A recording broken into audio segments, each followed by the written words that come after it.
Hi കൂട്ടുകാരെ, എല്ലാവർക്കും പുതിയൊരു വീഡിയോയിലേക്ക് സ്വാഗതം.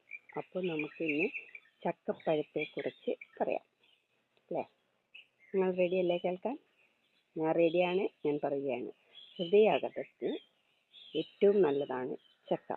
രക്തത്തിലെ പഞ്ചസാരയുടെ അളവ് നിയന്ത്രിക്കുന്നു. കുറഞ്ഞ രക്തത്തിലെ പഞ്ചസാരയുടെ അളവ് പെട്ടെന്ന് കൂടുന്നതും തടയാൻ സഹായിക്കുന്ന ഒരു സാധനമാണ് നമ്മുടെ ചക്കക്കുട്ടി. അസ്ഥികളുടെ ആരോഗ്യം, എല്ലുകളുടെ ആരോഗ്യത്തിനും അതിൽ ധാരാളം കാൽസ്യം, മാഗ്നീഷ്യം എന്നിവ അടങ്ങിയിട്ടുണ്ട്. എല്ലുകളെ ശക്തിപ്പെടുത്തുട്ടോ. അതുപോലെ തന്നെ ചർമ്മത്തിന്, കാഴ്ചയുടെ ശക്തിക്ക് എല്ലാം നമ്മുടെ ചക്കക്കുട്ടി അനിവാര്യമാണ്. വിറ്റാമിൻ എ, സി അടങ്ങിയിട്ടുണ്ട്. അതുപോലെ തന്നെ ശരീരഭാരം കുറയ്ക്കാനും നമ്മളെ സഹായിക്കുന്ന ഒരു വ്യക്തിയാണ് ചക്ക. പിന്നെ അതുപോലെ തന്നെ നമ്മുടെ ശരീരത്തിലുണ്ടാകുന്ന വിളർച്ചയെ തടയുന്നു. അതുപോലെ നന്നായിട്ട് നമുക്ക് ഊർജം നൽകുന്നുണ്ട് ഈ ചക്ക.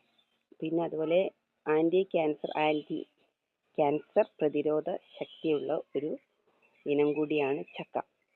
ചക്ക പഴുത്തതും പച്ചയായും കുഞ്ഞിച്ചക്കയായും നമുക്ക് ഉപയോഗിക്കാം.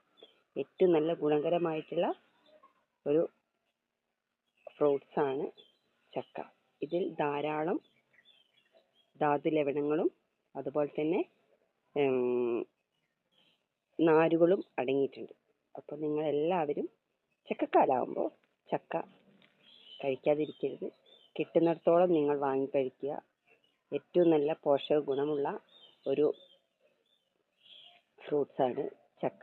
അത് പച്ചയായിട്ട് നമുക്ക് വേവിച്ച് കഴിക്കാം, പച്ചയ്ക്കും കഴിക്കാം. പിന്നെ ഓവറായി കഴിക്കുന്നവർക്ക് ഗ്യാസിൻ്റെ ചെറിയൊരു പ്രശ്നം ഉണ്ടാവും. അപ്പോൾ അതിന് ചെറിയൊരു വെളുത്തുള്ളി ചെറുതായി ഒന്ന് അടുപ്പിൽ ചൂടാക്കിയതിന് ശേഷം അത് ചവച്ചരച്ച് കഴിച്ചാൽ മതി, പ്രശ്നം ഉണ്ടാവില്ല. അതുപോലെ തന്നെ പണ്ടുള്ള പഴമക്കാർ പറയും ചക്ക തിന്നു കഴിഞ്ഞാൽ അതിൻ്റെ ചക്കക്കുരു വയറ്റിലെത്തണമെന്ന്. എന്തിനാ? അത് രണ്ടും കൂടി തള്ളിയും മോനും ഒരുമിച്ച് കിടക്കാൻ വേണ്ടിയിട്ടാണ്. അപ്പോൾ എല്ലാവരും ഞാൻ പറഞ്ഞ കാര്യം ശ്രദ്ധിക്കുക.